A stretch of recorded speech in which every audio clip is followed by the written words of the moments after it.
Hello everyone and welcome to the Workers' Reading Room.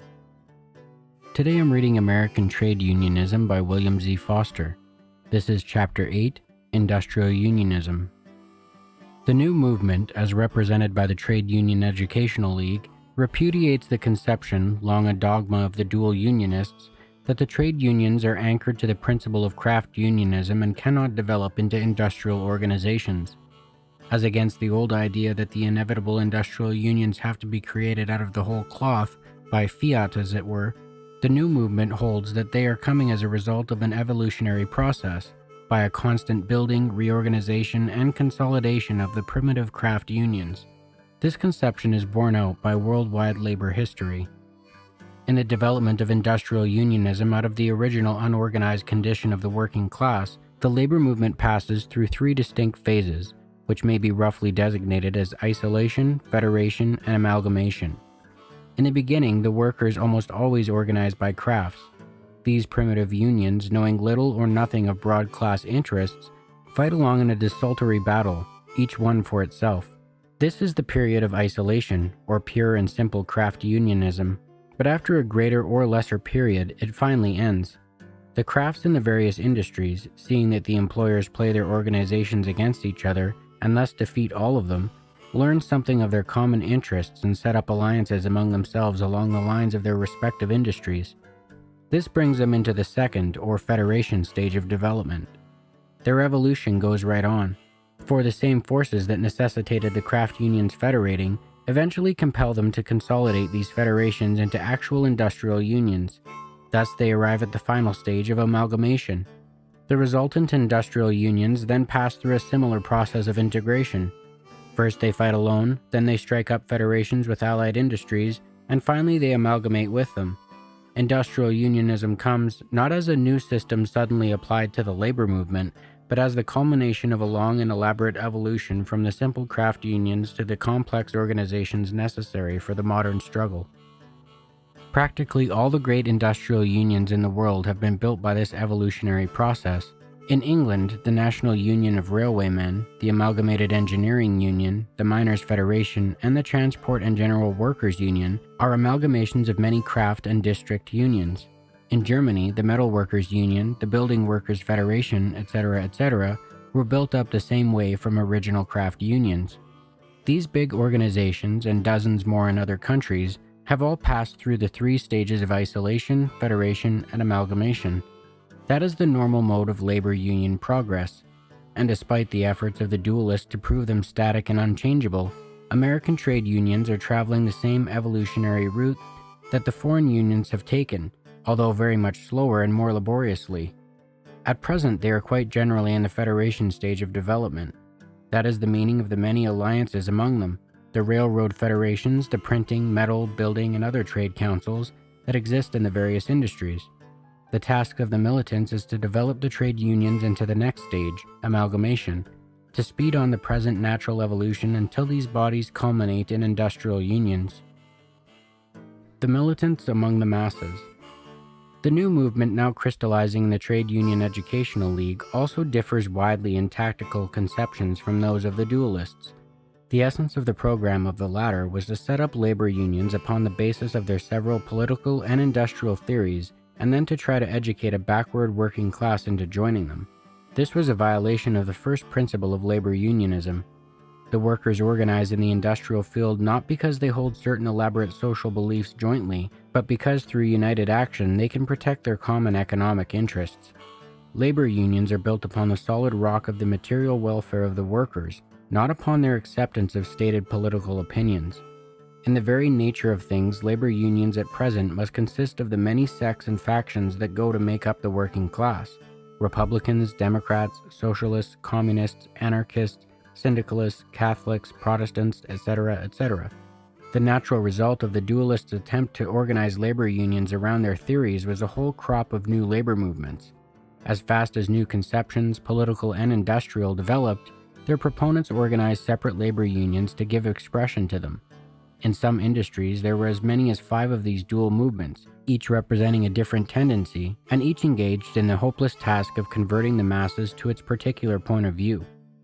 Dual unionism, with its program of labor organization along the lines of fine-spun theory, not only devitalized the trade unions by robbing them of their best blood, but it also degenerated the revolutionary and progressive movement into a series of detached sects, out of touch with the masses and the real struggle, and running off to all sorts of wild theories and impractical programs. But the militants in the Trade Union Educational League rigidly eschew this sectarian policy. Their program is the very reverse, to keep the militants in the organized masses at all costs. Instead of setting up intellectual and organizational barriers and then coaxing the worker to break through them, they carry their propaganda right into the very heart of the workers' organizations and struggles. The League militants conceive the question of labor organization to be largely one of leadership, and they aim to secure the backing of the mass of organized workers by taking the lead in all their battles, by showing in the crucible of the class struggle that their theories, tactics, and organization forms are the best for the labor movement. Thus will be broken the grip of the reactionary bureaucracy who now stultify and paralyze the labor unions, and the control of these organizations thereby gradually pass into the hands of the militants who will stimulate and develop them.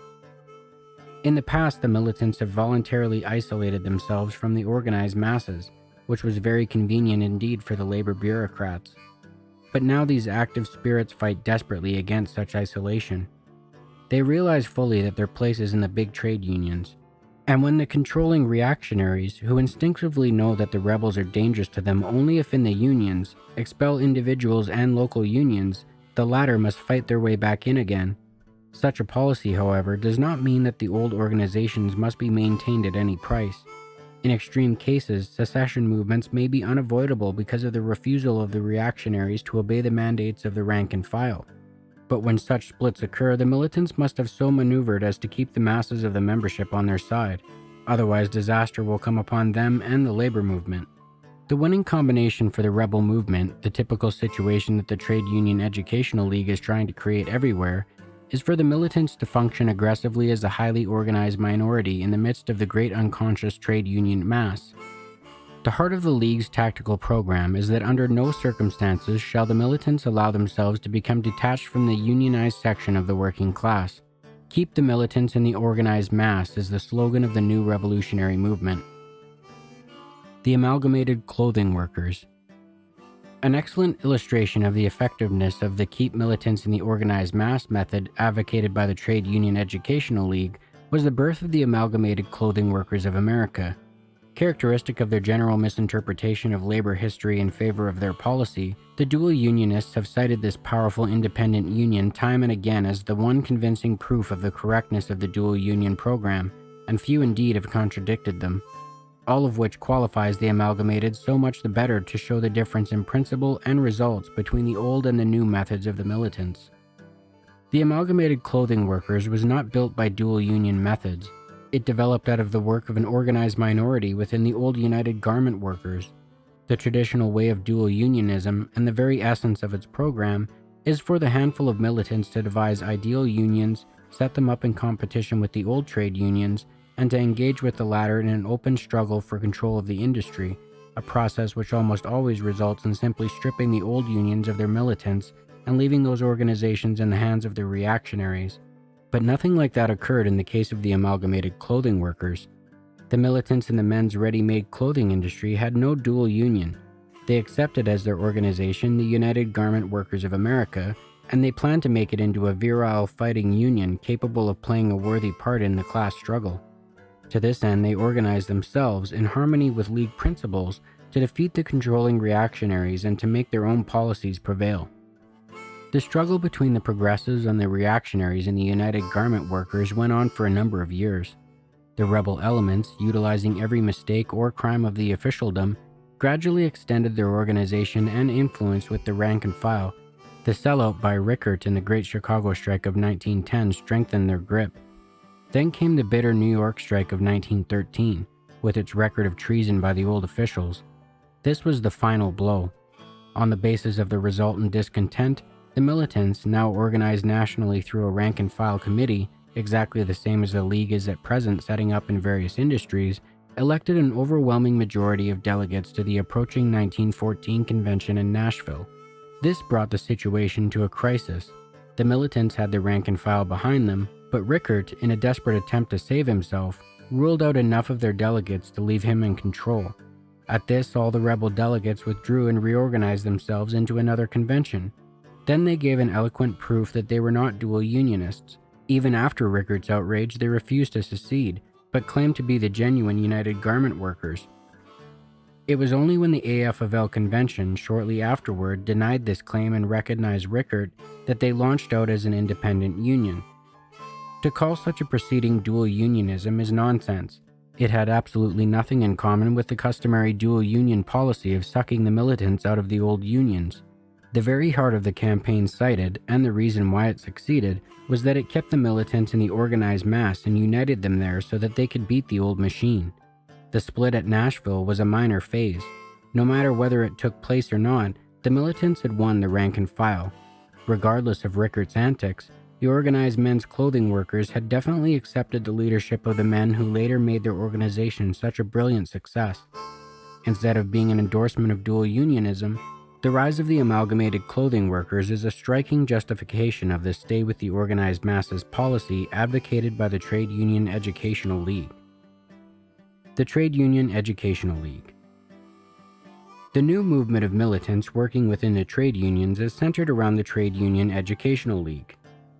The working theory of the League is the establishment of a left bloc of all the revolutionary and progressive elements in the trade unions, as against the autocratic machine of the reactionary bureaucracy. Thus, in order that these various elements of the different political persuasions can cooperate together, the policy of the organization must be essentially industrial in character. Except for condemning the fatal Gompers policy and advocating the general proposition of independent working-class political action, the League leaves political questions to the several parties. Its work is primarily in the industrial field. At its first national conference held in Chicago, August 26 to 27, 1922, the League laid out a broad revolutionary industrial policy, upon the basis of which it is uniting the militants and carrying on its educational work in the unions. In a statement of its program and principle issued in February 1922, the aims of the League are stated as follows.